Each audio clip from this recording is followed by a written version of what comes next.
Hola, bienvenido a este estudio, a la parte 3 de este estudio, cómo nos llegó la Biblia. En este estudio, en esta última parte, hablaremos acerca de la crítica textual.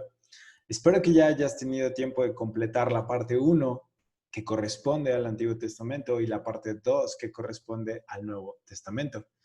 Si no es así, te pido por favor que antes de que veas este material, revises la primera parte y la segunda parte para que puedas tener un contexto sobre lo que vamos a hablar también en esta parte 3. Esto lo puedes encontrar en mi canal, en el mismo canal en donde estás viendo este video. Si es así y ya has completado estas primeras partes, ahora continúa con esta última parte. Te pido que tengas a la mano tu Biblia. Te va a ser muy útil en este estudio y tal vez una libreta si quieres anotar algunas preguntas, comentarios, dudas que más adelante podamos resolver o investigar. Te pido también que estas dudas, si es que así salen, las lleves a los comentarios. Por favor, déjame saber si te gustó, si no te gustó o si tienes alguna duda o comentario. Y con mucho gusto en los comentarios pueden ser resueltas. O en otro video podemos resolver también estas dudas. También te pido por favor que en el lugar en donde encuentras este video puedas compartirlo para que llegue a más personas y así todos podamos estar en el mismo conocimiento de esta información.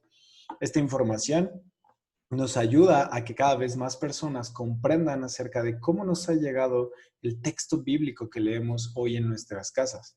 ¿Cómo es posible tener una traducción como esta o la traducción que tú uses en casa para leer la Biblia? ¿Y por qué hay un poco de diferencia entre estas traducciones o versiones? Que es de lo que vamos a hablar hoy en esta parte 3 acerca de cómo nos llegó la Biblia en la crítica textual. Entonces te pido que tomes un tiempo, por favor, para compartir este video para que pueda llegar esta información a más personas y cada vez más personas no estén en desconocimiento, sino que tengan esta información a la mano que les ayude en el estudio de la Biblia. Entonces toma un tiempo, pon pausa al video, trae tu Biblia, trae tu libreta o utiliza ese tiempo para compartir el video y después reanuda el video nuevamente cuando estés listo. ¿Ok? Si ya estás listo, seguiremos adelante con esta parte 3 acerca de cómo nos llegó la Biblia, de la crítica textual. Entonces, lo primero que tenemos que saber,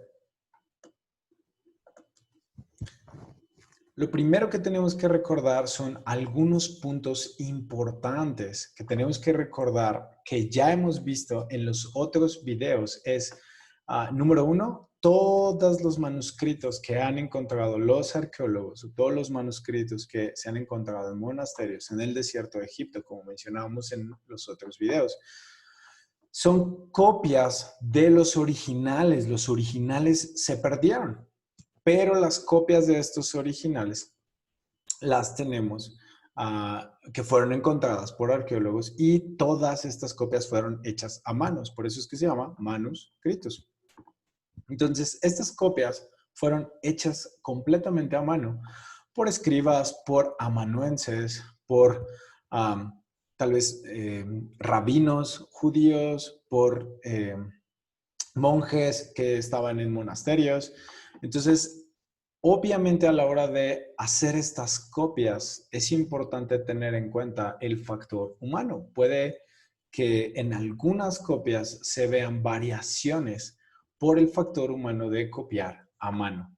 Aunque, como veíamos, estos escribas y estos amanuenses desarrollaron técnicas muy precisas para contar palabras, para copiar textos, siempre existe el factor humano en la copia a mano de estos textos. Y vamos a hablar un poquito más adelante acerca de esto. Punto número 2 dice las traducciones.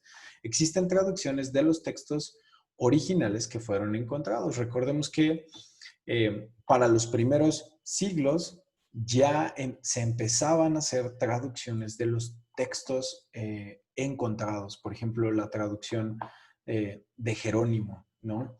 Que son traducciones de los textos griegos al latín o la traducción por la Septuaginta del texto hebreo al griego, por ejemplo, hablando del Antiguo Testamento. También, siguiente punto, Cada año se encuentran más manuscritos para comparar. Esto es importantísimo. Hasta el día de hoy podemos tener certeza de que se siguen encontrando manuscritos, de que sigue habiendo evidencia arqueológica de estos escritos.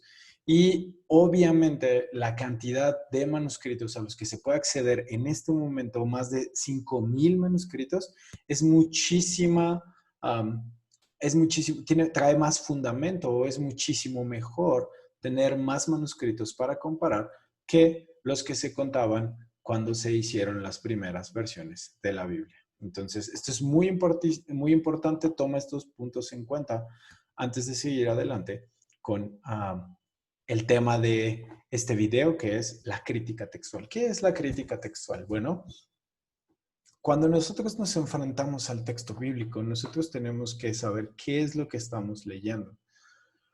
Porque tal vez puede haber diferencia entre algunas versiones o algunas traducciones. ¿Y qué es lo que pasó en la historia con este texto que existía o con estos manuscritos que se descubrieron hasta llegar al texto que yo leo hoy en la Biblia que tengo en casa? De eso vamos a estar hablando un poquito. Bueno, algunas imágenes de lo que podemos recordar en los videos anteriores de las evidencias encontradas por arqueólogos, encontradas en monasterios, encontradas en diferentes lugares como el desierto, por ejemplo, en las diferentes formas en las que pudieron haber sido encontradas, como barro, como piedra, como papiro, la planta del papiro, como pieles de animales, ¿no? Estas son las diferentes formas en las que se pudo haber encontrado, en las que los arqueólogos pudieron encontrar estos textos bíblicos enterrados en algunos lugares. Entonces, estas son algunas formas, ¿ok?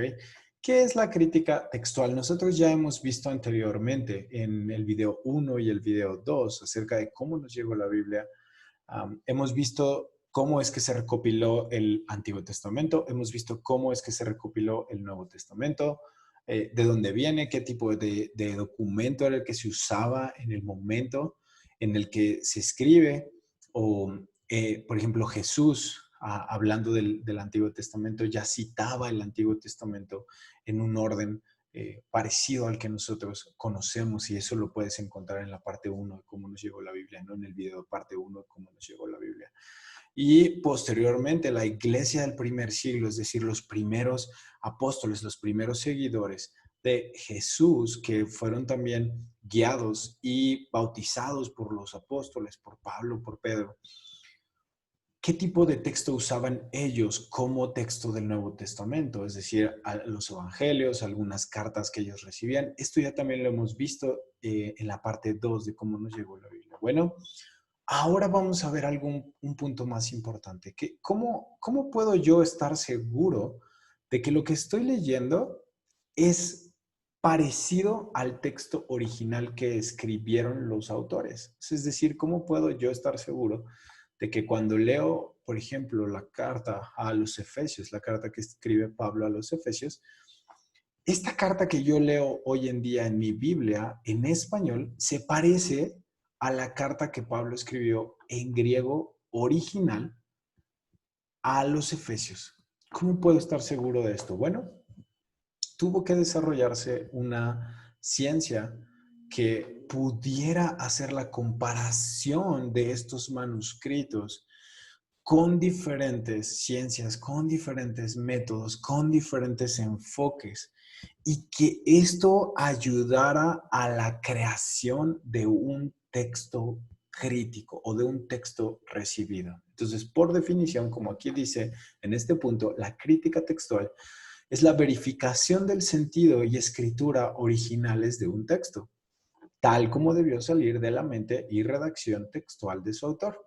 A la crítica textual corresponde utilizar todos los elementos que las ciencias proporcionan para reconstruir el texto bíblico en su forma más cercana y fiel a los originales. Es decir, esta rama de la ciencia del estudio de los textos se encarga de evaluar todas las evidencias como si fueran varios testigos, como si esos manuscritos que se han encontrado fueran diferentes testigos hablando del mismo evento y esta rama, esta ciencia, analiza todos esos testimonios para ver cuáles son verídicos y cuáles no. Básicamente es la mejor imagen que podemos tener acerca del trabajo que hace la crítica textual en el Nuevo Testamento. Algunas ciencias que se toman en cuenta o enfoques o ramas que se toman en cuenta en este proceso de erudición textual son, por ejemplo, la historiología, la historiografía, um, la erudición textual, la crítica literaria, la filología y, bueno, algunos enfoques que usa la crítica textual son el eclecticismo, el schematics, la filogenia, la edición del texto en copias, por ejemplo. Todo esto te lo he puesto aquí porque puedes investigar más a fondo qué significa o qué hace cada una de estas ramas o cada uno de estos enfoques, qué significa, para que puedas ir más puntualmente al método. Este es el método, esta es la forma que usan, el enfoque que usan para analizar los textos. Es decir, cómo es que estos eruditos del texto comparan, en qué se basan o cuál es su método de comparación. Aquí lo tienes, son estos diferentes enfoques que se pueden usar para la evaluación de un manuscrito o la evaluación de un texto antiguo. Entonces, esto es la ciencia que se encarga de evaluar estos textos antiguos. No solamente es que se hayan descubierto estos manuscritos y que simplemente se hayan traducido del idioma original, sino que si se tienen, por ejemplo, dentro de los 5,000 o 5,800, 6,000 actualmente manuscritos del texto bíblico, si se tienen, por ejemplo, por poner un ejemplo, si se tienen 100 manuscritos diferentes de Primera de Juan, se comparan esos 100 manuscritos y a través de comparar el valor, el tiempo, la forma en cómo está escrito, se puede llegar a crear un texto crítico, es decir, lo que se parezca más al original que fue escrito en Primera de Juan, por ejemplo. Esto es de lo que se encarga esta ciencia. Entonces, así es como tú puedes estar seguro de que lo que estás leyendo es lo más parecido al original en base a la evidencia arqueológica con la que actualmente se cuenta. Eso es básicamente, si podemos resumir, lo que vamos a estar viendo es eso, el que yo puedo estar seguro a través de esta ciencia que es hecha por eruditos textuales o que es aplicada por eruditos textuales, por teólogos, por filólogos.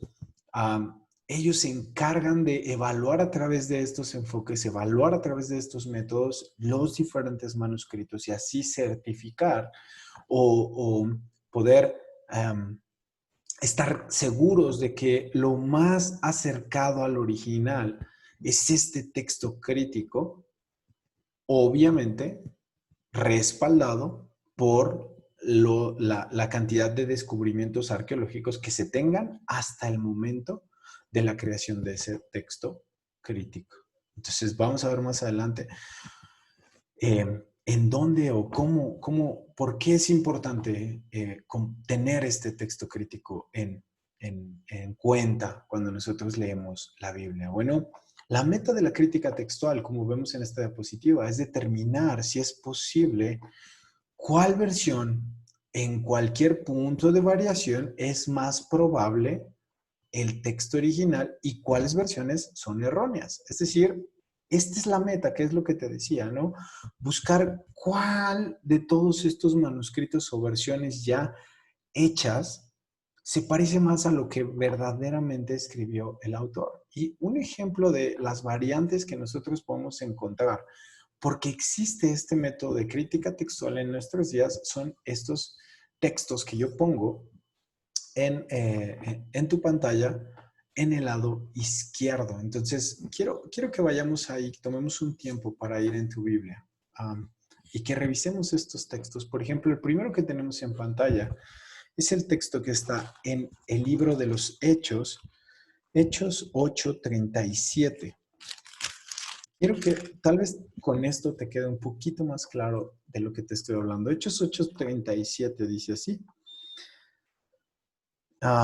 Te voy a leer desde el versículo 36. Dice, y yendo por el camino llegaron a cierta agua y dijo el eunuco, aquí hay agua, ¿qué impide que yo sea bautizado? Versículo 37. Felipe dijo, si crees de todo corazón, bien puedes. Y respondiendo dijo, creo que Jesucristo es el Hijo de Dios. Esta versión que te estoy leyendo, si la alcanzas a ver ahí, es Reina Valera, revisión 1960. Es la traducción hecha por Casiodoro de Reina en la revisión 1960. Entonces, esta versión es una de las versiones más usadas actualmente entre los cristianos. La Reina Valera, revisión 1960. Sin embargo, actualmente ya tenemos acceso a otras traducciones, como por ejemplo esta traducción que te voy a leer, el mismo texto, es la palabra de Dios para todos. Y en el mismo texto, Hechos 8:37, nosotros podemos ver que hay una pequeña variación. Hechos 8:37 dice así. 36. Mientras viajaban por el camino, llegaron a un lugar donde había agua y el funcionario dijo, mira, aquí hay agua, ¿qué me impide ser bautizado? Y el versículo 37 no está y se salta el 38. Entonces el funcionario ordenó que detuvieran el carro. Interesante. Esta versión no trae el versículo 37. Y quiero ver si en la pantalla podemos alcanzar a ver. Ahí está. Versículo 37 no está. Ahora, interesante, en esta versión el versículo 37 no aparece, pero aparece una pequeña letra que te manda al pie de página en donde dice, algunos manuscritos antiguos añaden. Felipe respondió, si crees de todo corazón, bien puedes. El funcionario dijo, yo creo que Jesucristo es el Hijo de Dios. Ahora, estos manuscritos son manuscritos tardíos, es decir, no son de los manuscritos más pegados, encontrados que estén más pegados al primer siglo. Si no son manuscritos que son más tardíos, es decir, manuscritos tal vez del siglo X o del siglo XII, que vamos a ver más adelante. Otro ejemplo, por ejemplo, lo podemos encontrar en el primer libro de Samuel. El primer libro del profeta Samuel. Quiero que vayamos allá, igual te lo voy a leer en la versión Reina Valera y en la versión Palabra de Dios para Todos. En la versión Reina Valera, el primer libro de Samuel, capítulo 8, versículo 16, dice, tomará vuestros siervos y vuestras siervas, vuestros mejores jóvenes y vuestros asnos, y con ellos hará sus obras. Este mismo texto en Palabra de Dios para Todos dice así. 8, primera de Samuel, 8:16 dice, el rey tomará para sí los siervos y las siervas de ustedes, se apoderará de su mejor ganado y de sus asnos para que trabajen para él. Algunas versiones, como por ejemplo la NBI, dice, y tomará sus mejores bueyes y sus asnos. Entonces, la pregunta es, el texto original dice bueyes, ganado o dice jóvenes. Como puedes seguramente inferir, la palabra para decir jóvenes y la palabra para decir bueyes en el hebreo es una palabra muy similar que cambia únicamente por una letra. Y obviamente los manuscritos que se encuentran con el paso del tiempo tienden a perder algunas letras, tienden a tal vez decolorarse, tienden a desgastarse. Y esto produce que sean de difícil lectura para aquellos traductores eruditos que hacen esta traducción. Entonces, entra la duda entre si decía una palabra o la otra. Y de esto también es parte de lo que hace la crítica textual. Por ejemplo, aquí podemos leer que en la Septuaginta es traducido como bueyes, pero el texto masorético tiene la palabra jóvenes. Entonces, nuevamente, no sabemos cuál era exactamente la palabra que estaba refiriendo, pero por el contexto se puede inferir que queda mejor explicado con la palabra bueyes, por ejemplo, ¿no? El siguiente texto, Mateo 11:2. Quiero que vayamos a Mateo, en el Nuevo Testamento, para el último ejemplo, Mateo 11:2. Es el primero de los evangelios, capítulo 11. Vamos a ver algo interesante también aquí. Dice Mateo 11:2, cuando Juan el Bautista estaba en la cárcel y escuchó lo que hacía Cristo, le envió mensaje con sus seguidores. Este mismo texto en la Reina Valera, Mateo 11:2, dice así.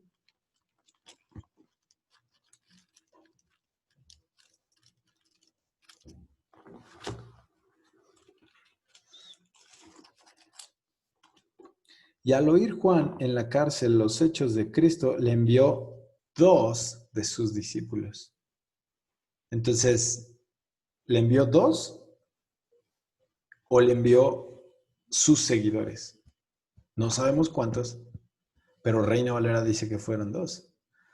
Bueno, lo interesante es que el paralelo de este texto en Lucas 7, habla de que Juan llamó a 2 de sus discípulos. Tal vez por eso la Reina Valera lo traduce como 2, pero el texto griego no especifica que sean 2 en este versículo, sino que dice que eran sus seguidores, que eran varios seguidores. No sabemos cuántos, pero Reina Valera lo traduce como 2. Entonces, este tipo de variantes son las que podemos encontrar en los textos por las diferentes traducciones.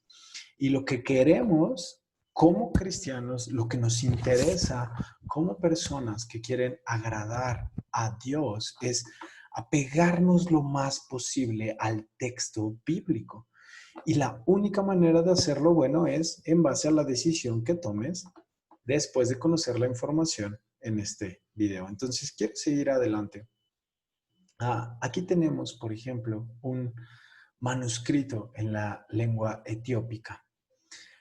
Es un manuscrito que podemos ver que existía ya en diferentes lenguas y de estas lenguas se traducían a las lenguas del griego, del latín, etc. Jerónimo, como ya lo decía, tradujo el texto del latín, el texto al latín.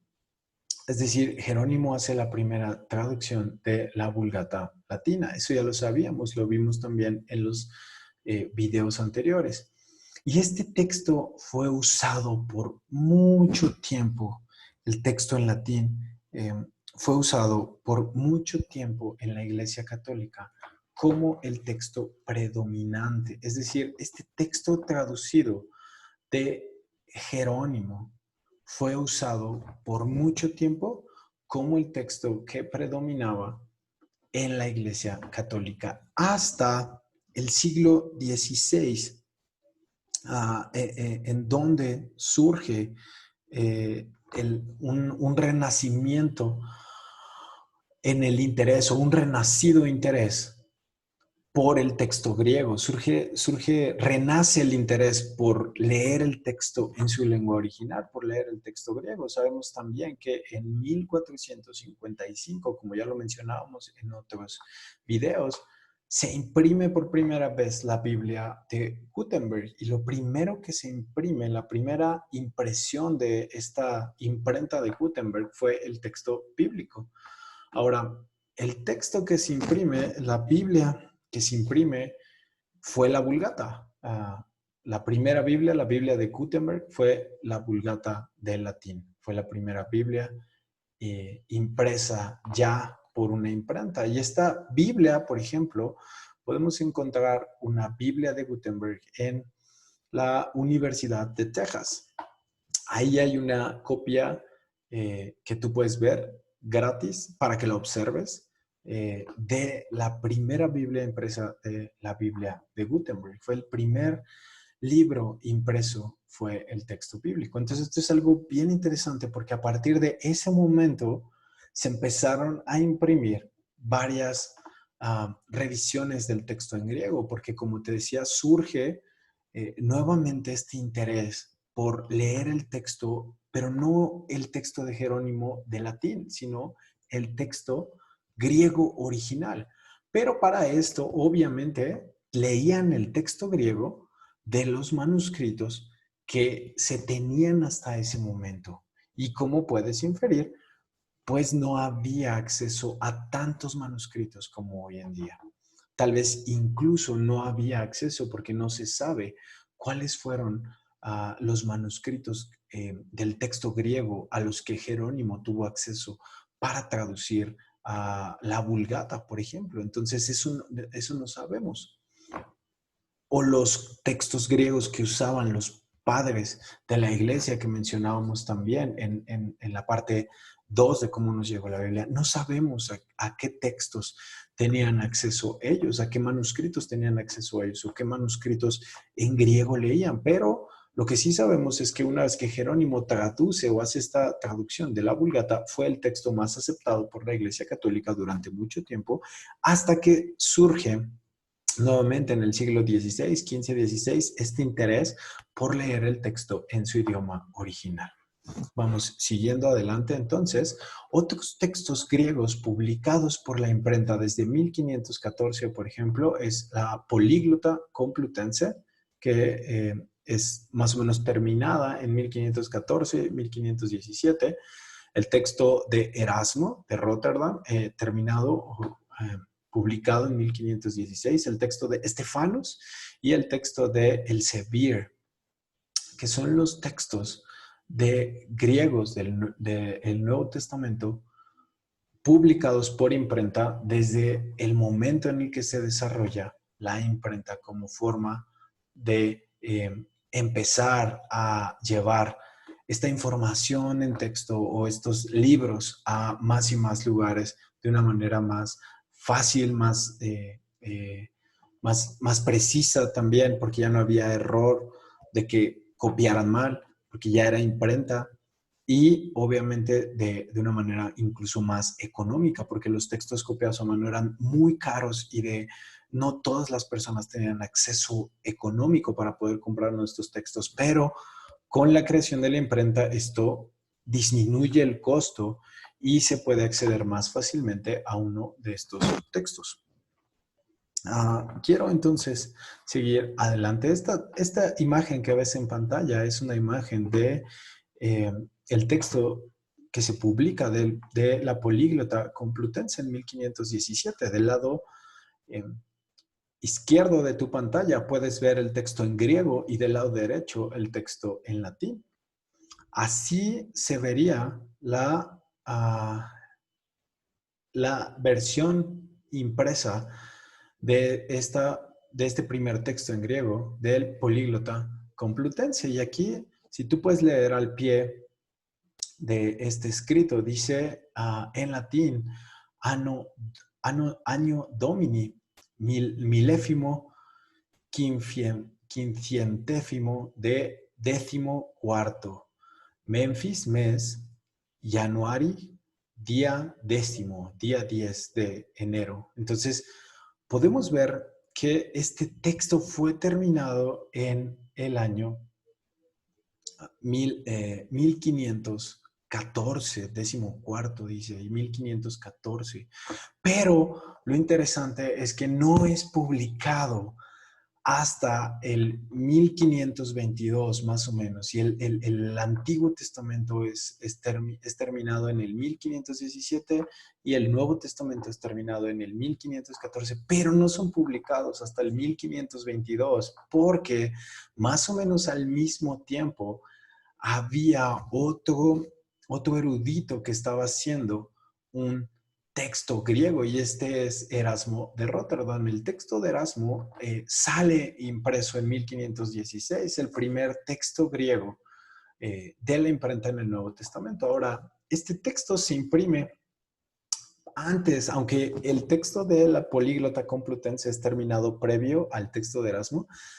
Erasmo se llevaba muy bien con el Papa de la época. Entonces, eso hace que el texto de Erasmo sea publicado primero y también hace que sea un texto muy usado en la época, este texto que Erasmo saca. Ahora, Erasmo, el texto de Erasmo se vería como en la imagen que puedes ver a tu lado izquierdo de la pantalla. Tenemos el texto en griego y tenemos el texto en latín.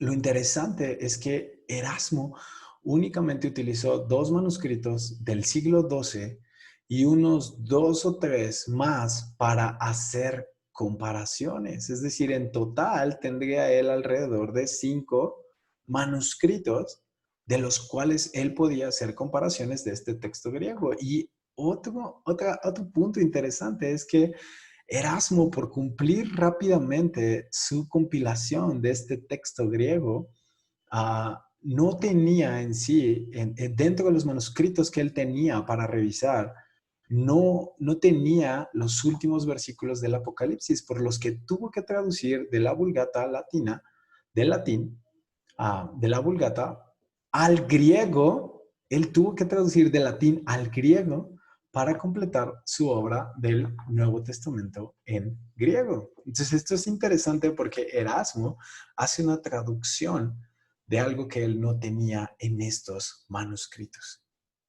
Muy, muy interesante porque este texto de Erasmo fue un texto muy usado en ese tiempo por como el texto aceptado del Nuevo Testamento griego, a pesar de que vemos varias cosas que nos podrían hacer pensar que no es la mejor opción del texto en griego. También otro punto importante que ya te había dicho acerca de la políglota es que es cumplida primero y la persona encargada de hacer esta publicación era Francisco Jiménez de Cisneros, de la políglota. Sin embargo, como te decía, Erasmo publica su versión primero, ya que él era amigo del Papa de la época y el Papa le permite publicar primero su versión del texto griego y este texto es usado durante mucho tiempo y aceptado por la Iglesia Católica como un texto aceptado, un texto griego bueno que se usaba por la Iglesia Católica.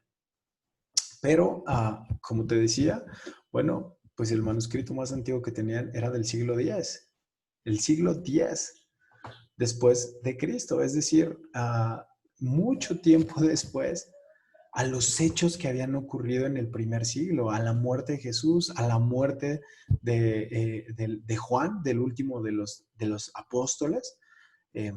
Está muy separado de los hechos que ocurrieron. Entonces, hoy en día tenemos manuscritos más cerca del primer siglo.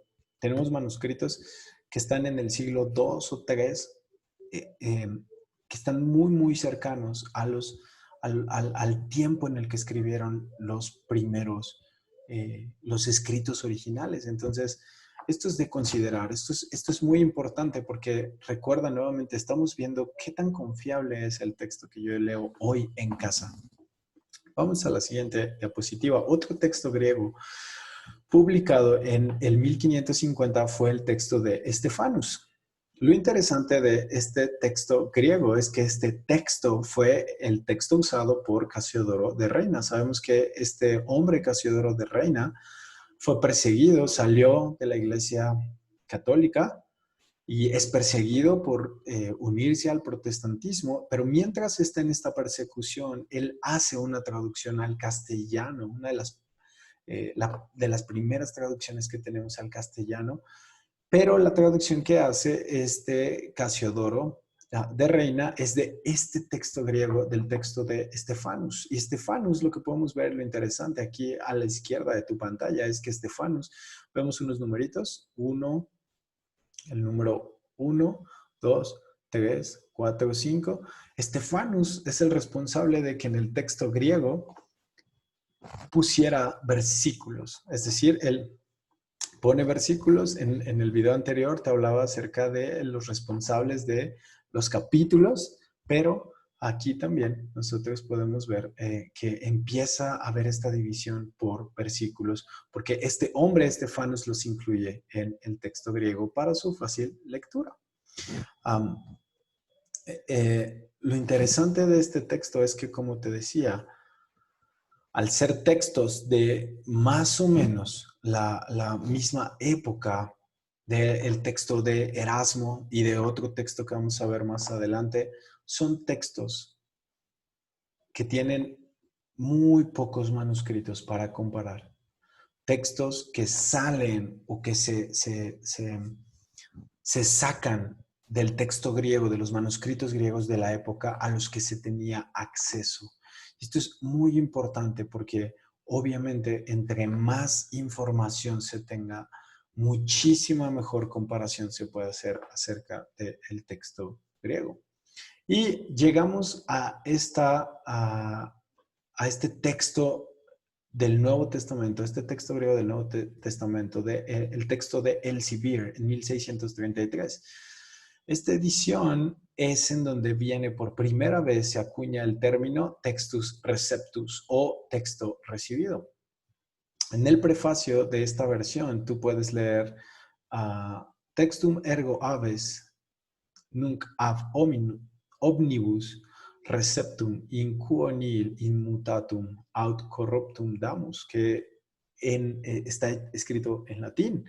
Y lo que quiere decir este prefacio de esta imprenta, de esta edición que saca Elsevier en 1603, lo que dice en español es: amado lector, tienes el texto recibido o aceptado por todos, en que damos nada cambiado ni corrompido del texto original.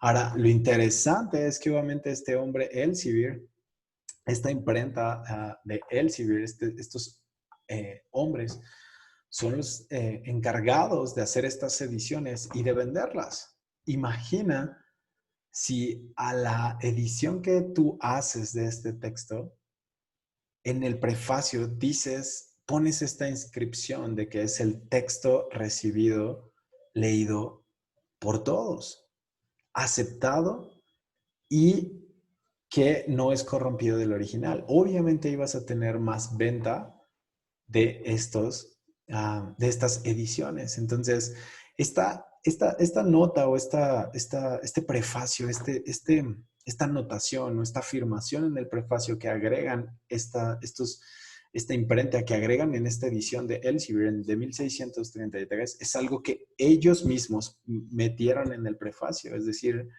nadie les autorizó, simplemente ellos decidieron poner esta afirmación ahí y de ahí es acuñado el texto receptus, el texto recibido.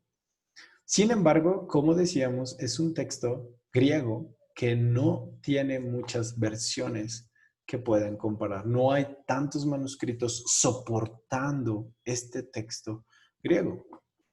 Finalmente, en el siglo XVII se encontraron más manuscritos, es decir, del 1700 al 1800, del 1600 al 1700, se encuentran más manuscritos y hasta la fecha se siguen encontrando más manuscritos.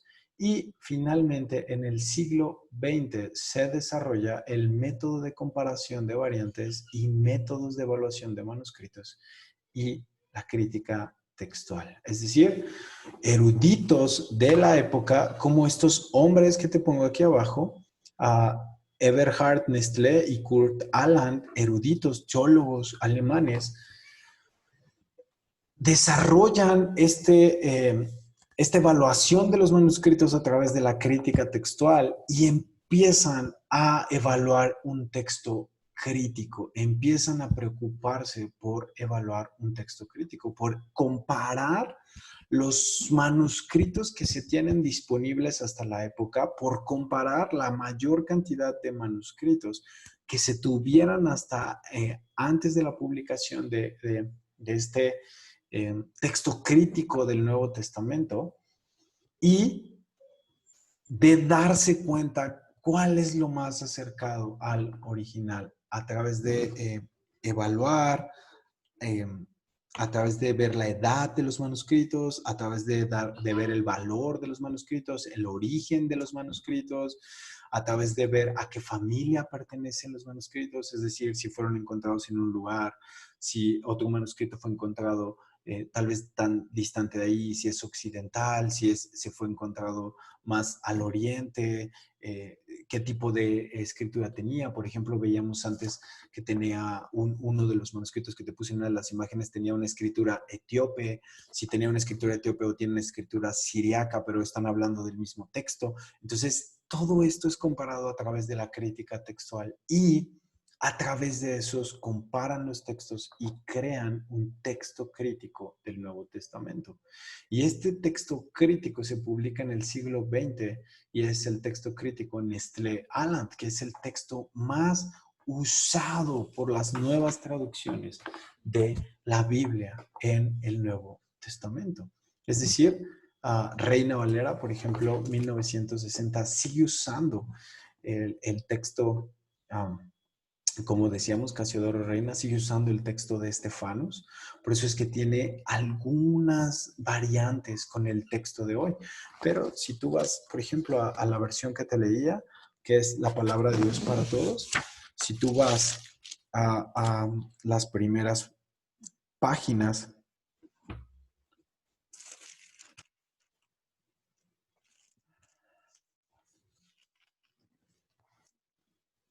si tú vas a las primeras páginas, por ejemplo, en el prefacio, puedes ver cuáles son los textos que usan. Espero que se alcance a ver.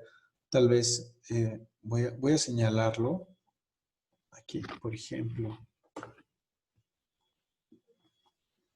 Nestlé Aland. Ahí está.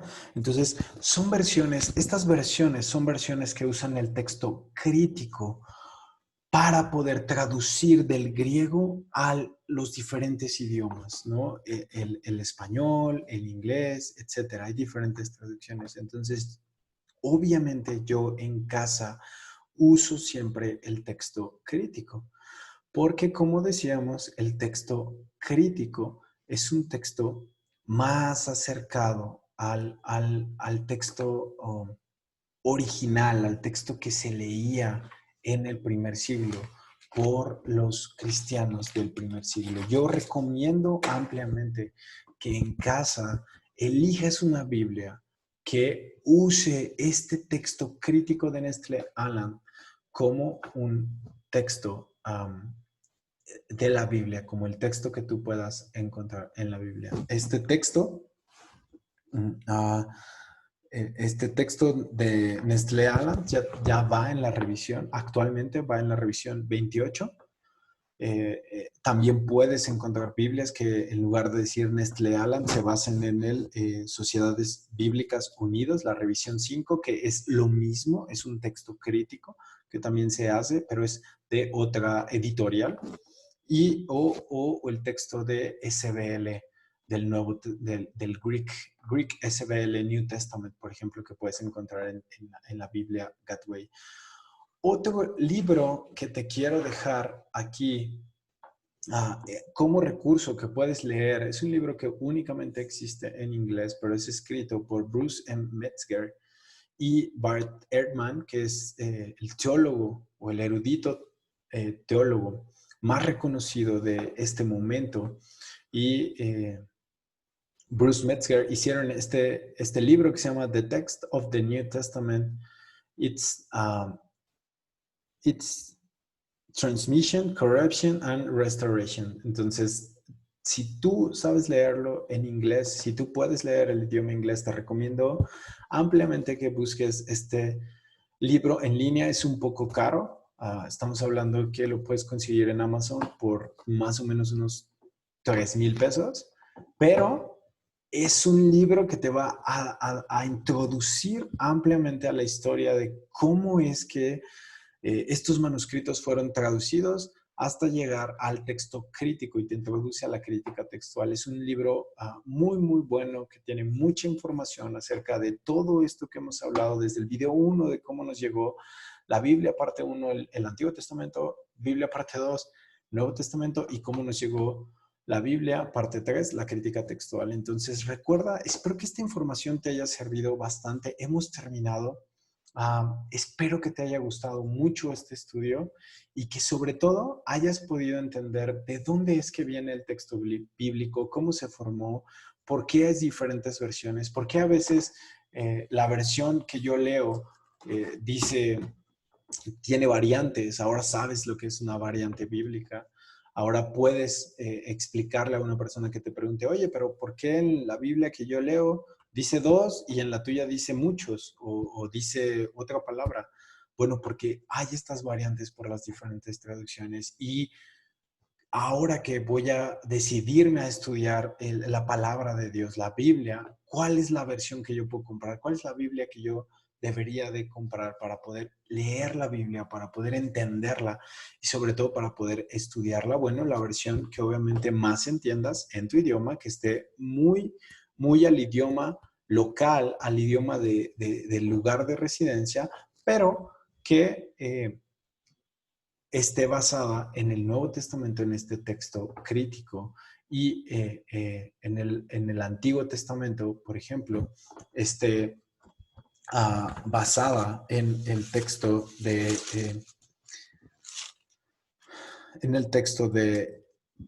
Stuttgart, ¿no? En la Biblia hebraica Stuttgartensia, que es lo que se usa el día de hoy, es lo más acercado a las escrituras hebraicas del Antiguo Testamento. Entonces, si tu traducción que estás usando en casa contienen cualquiera de estos recursos, los que te mencionaba, como las Sociedades Bíblicas Unidas, o el Nestlé Aland, o SBL, o en el Antiguo Testamento, esta parte de la Biblia hebraica Stuttgartensia, puedes estar seguro de que estás leyendo algo muy similar a lo que se escribió originalmente, respaldado, obviamente, por toda la evidencia arqueológica. Recuerda que lo que nosotros estudiamos en la Biblia es algo que está soportado por la arqueología, por la historiología, por la historiografía, por las ciencias. Lo que tú lees son hechos y evidencias históricas de relatos que sucedieron, viéndolo a través de los ojos de personas que testifican que esto sucedió. Y obviamente a través de estos testimonios se evalúan los testimonios para ver que evidentemente ocurrió en un lugar, tiempo determinados, que existió la persona de la que hablan. Y así puedes tener certeza de que lo que tú lees no solamente es algo muy acercado al original que fue escrito, sino que lo que tú lees es algo que verdaderamente pasó, que existió, que sucedió en el evento y tiempo y cronología histórico en la que es planteado el hecho que te está narrando estos textos bíblicos. Entonces es muy importante porque esto no solamente, hermano, te ayuda a que eh, puedas empezar un camino a estudiar la Biblia, no solamente nos anima a que podamos empezar un camino para creer lo que leemos, sino también para que podamos entender y tener esa misma cosmovisión de los autores originales para vivir un cristianismo como lo vivían los primeros cristianos, para ver, tener una relación como la tenía los profetas, los elegidos de Dios en el Antiguo Testamento, por ejemplo, ¿no? Hay gente en el Antiguo Testamento que se habla que eran los amigos de Dios, ¿no? Y fue llamado el amigo de Dios. Entonces, tú puedes ver a través de estas historias cómo ellos pueden entablar una comunión, una relación con Dios. Y si tú estás seguro de que lo que estás leyendo es algo original, es algo que es muy acercado a lo que leía la gente en ese entonces. Entonces, puedes estar seguro de que la práctica de lo que lees te va a llevar a tener resultados parecidos o iguales a estas personas. Y es lo que queremos. Lo que queremos es una comunión con Dios, lo que queremos es una comunión con el Espíritu, lo que queremos es empaparnos de Jesús en nuestra vida. Y la única forma de lograrlo es a través de la revelación bíblica que tenemos en nuestro texto bíblico. Si entendemos de dónde viene este texto y le damos la autoridad a este texto por lo que es y no simplemente subjetivamente darle la autoridad, entonces vamos a saber de dónde viene el poder de las escrituras del que habla, por ejemplo, Pablo en Romanos 1:16, cuando dice que el evangelio es poder. Vamos a entender a qué se refería. Entonces, hermano, espero que te haya gustado mucho este estudio de cómo nos llegó la Biblia. Espero que hayas entendido un poco mejor también qué es la crítica textual y que eso te dé la evidencia que necesitas para saber que lo que lees en casa es algo revisado, pasado por manos de teólogos, de eruditos, que revisaron meticulosamente lo que tú lees para que tú y yo estemos seguros de que lo que leemos es algo verídico, cierto y que se parece lo más posible a lo que se leía en esa época. Espero te haya agradado mucho este video. Nuevamente te invito a que hagas comentarios acerca del video. Si tienes algún comentario, bueno, si te gustó, malo, si no te gustó, por favor, escríbelo en los comentarios, dale me gusta, suscríbete al canal si te gustan los videos. Espero que te haya servido mucha esta información y nos vemos nuevamente pronto, espero, con más videos acerca de la Biblia, más videos acerca de más información que nos ayude a crecer espiritualmente. Nos vemos y hasta luego. Dios te bendiga.